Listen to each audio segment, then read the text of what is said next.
Hello, this is Greg Allison from Green Greg's, coming to you from a pokeweed plant on the edge of my woods here. This is also known as poke sallet. Ends with a T, not salad. You can't eat this like salad. It should be cooked and boiled. Every part of this plant is poisonous. Everything about it is poisonous. From the roots, the stems, the leaves, the berries. They're all very poisonous. These berries are also known as dragon berries or inkberry. When I was a kid, I used to like to make ink with these things.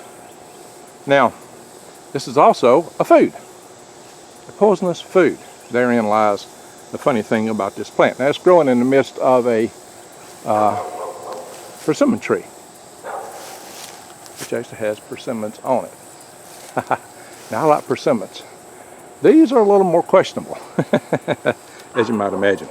This is known as Phytolacca americana, poisonous herbaceous. It is poisonous to humans, livestock, and dogs, to mammals in general. But the roots are most poisonous. It gets more poisonous as it matures with age. That's the thing to know about pokeweed. But there's no magic number. Some people say get it when it's 7 inches tall or less than 7. Some says 12. But the thing you know about it is people boil it. They boil it to get the poisons out of it. Essentially, you boil about 20 minutes, throw out the water, boil about another 20 minutes, throw out the water. Most people do 2 or 3 different changes of water on this stuff. And that may or may not be adequate. The key thing to know about the poison in this plant is that it is bitter. So if you're going to eat this, boil it until you get all the bitterness out, and then all the poison should be gone. You see what's making these stems purple? That's all poison. There's even poison in these veins in the leaves, the main vein. But there are people that eat these leaves. They just strip that vein out and still cook them even with a plant this tall. And they boil it until they get all the bitterness out. Now, I got to give you some disclaimers about this. Anytime you're dealing with wild edibles or medicinals, do not use any plant unless you know exactly what it is. Unless you can perfectly, absolutely identify the plant, do not use it. Do not partake in it.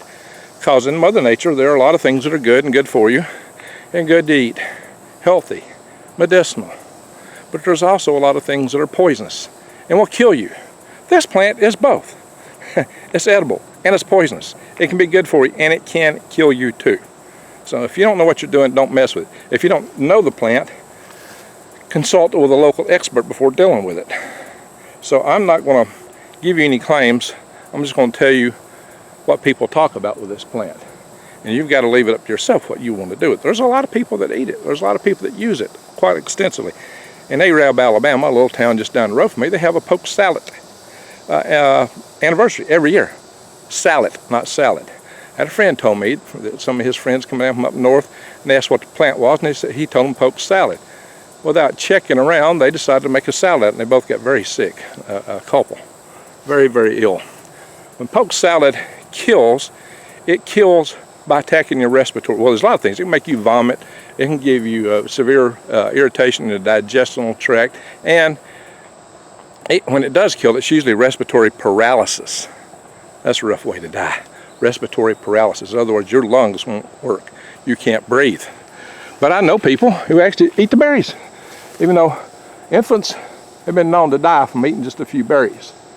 Now, the people that eat the berries do not chew them. They swallow them because the seeds are most poisonous. The berries go down through the digestible tract, and the seeds have the outer casing digested away, and it does have toxins in it. And when it comes out, it's soft, and in the manure, it's ready to sprout at that point in time. That's what birds do and how birds spread this stuff. This is not poisonous to birds. And, you know, there are people who will eat a few of these. Now, that's not saying that it's advisable or that I'm advising that in any case whatsoever. Also, another disclaimer, I'm not a doctor, I'm not a medical doctor, so I'm not going to give you any, tell you to do, I'm not diagnosing any illness, but I will tell you what some people claim. the uses for this are on a medicinal scale. Again, it's up to you to make those kind of choices, but choose wisely. And I will tell you that you should consult the doctor before doing anything medicinally. You know what I mean. But if the grid's down, there's no doctors. You know, some people claim this stuff is a lot better for you. I'm just telling you what some people claim.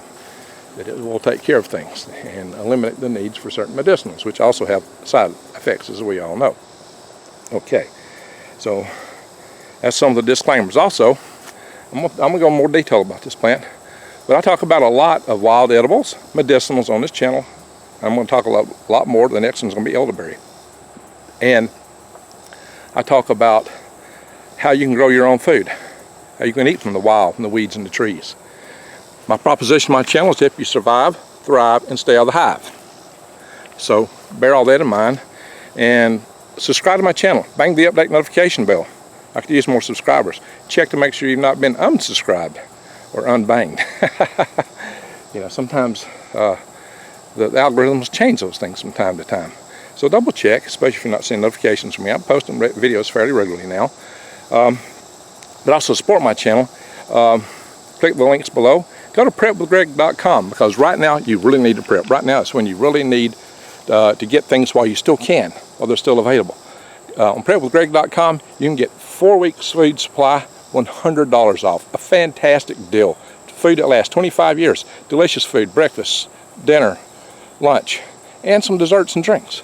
2,000 calories per day for 4 whole weeks for one person. You know, I would probably stretch that out a little bit and ration if I were living off of it. But my gosh, that's huge. Buy as many as you can and get them while they're still available. The grid goes down, you're not getting anything. All you got is what you got right now. And I think we're in the eye of the storm. Stuff could really hit real soon. I would get ready now and get ready in other ways too. You know, go to the stores and buy stuff. But the neat thing about My Page Supply long-term storage is it comes in nice, easy to carry buckets, and it's also lightweight because you have to rehydrate it later. So it's easier to carry around, it's easier to store, and it lasts a long time. Also, you need to grow your own garden. So go to True Leaf Market where you can get heirloom seeds. You can grow indoors with microgreens.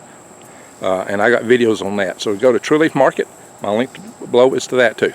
So let's get back to poke sallet, poke weed, something that you all need to know about. So, as I said, this stuff is dangerous. Even the berries, when they're green, are poisonous. Now, in the mussel plant, the poisons are in the purple, but even the green berries are poisonous. The key thing to know is the poison is bitter. So, often the roots are mistaken for parsnips. It's got big roots. They're mistaken for Jerusalem artichokes or horseradish, as this thing often grows in gardens, and so it might be growing right amongst the garden when somebody harvests, and I could see how they could make that mistake. All the roots do look, you know, somewhat different.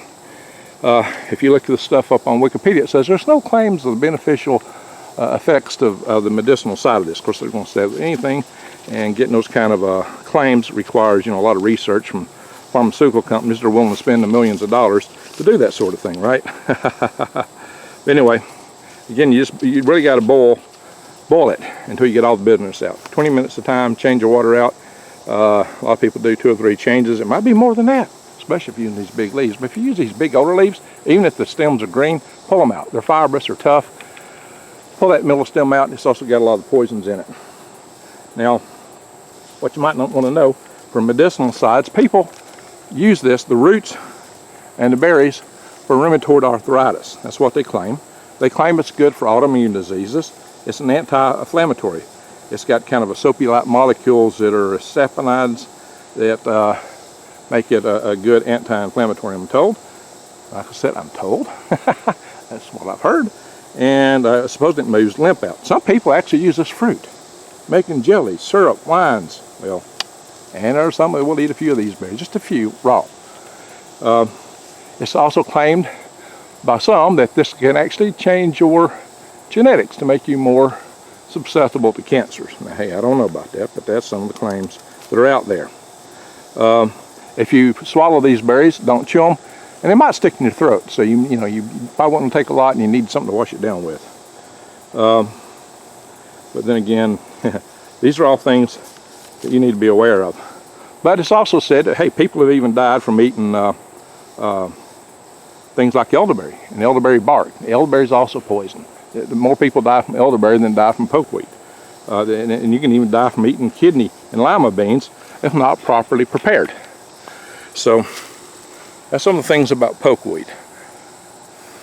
And I'm tempted to eat a berry. I've seen people do it. I might do it in a future video. I don't know. I'm not feeling particularly game today. I have 8 pokeberry. Not pokeberry. I have 8 pokeweed. And what some people do is they after they boil it up like that, they fry it sometimes in bacon, put a little salt and pepper in it, maybe add bacon to it again, or they fry it up and put it with eggs, or they make it like an egg pie, which you might call quiche. Yeah, you can make quiche with this, or you can eat it like a spinach. You can eat it boiled, serve it like cooked spinach. So those are ways that people eat it. It's actually very nutritious. It has vitamins A, K, P2, I believe. What is it? It's got a bunch of vitamins in it. It's got manganese and a lot of other trace minerals and other vitamins in smaller amounts. So there's a lot of nutritional value to it. It's got, oh yeah, C and K. It has vitamins C and K in it. So it's said to be one of the most nutritious plants that grow in the wild, actually. And one of the best plants for you, as long as you cook out all the poisons. So be your own judge. Don't misidentify. To me, it's kind of easy to tell this plant from most plants. When the plants are young, the shoots are green. Some people actually take the stalks and eat them like asparagus. I think, again, I would boil it until I got all the bitterness out. I'm not a very trusting person in eating poisonous plants. I do eat a lot of elderberry jelly. I'm going to cover elderberries next. And I might in a future video, just for the heck of it, eat one of those berries. But I'm just not feeling froggy today. Anyway, hope you enjoyed the video. Like I said, stay tuned. Check my links below. Support my channel. And if you're not subscribed, subscribe. Bang the update notification bell. Click all and double check. Make sure that you're still there. Anyway, thank you for watching. Goodbye.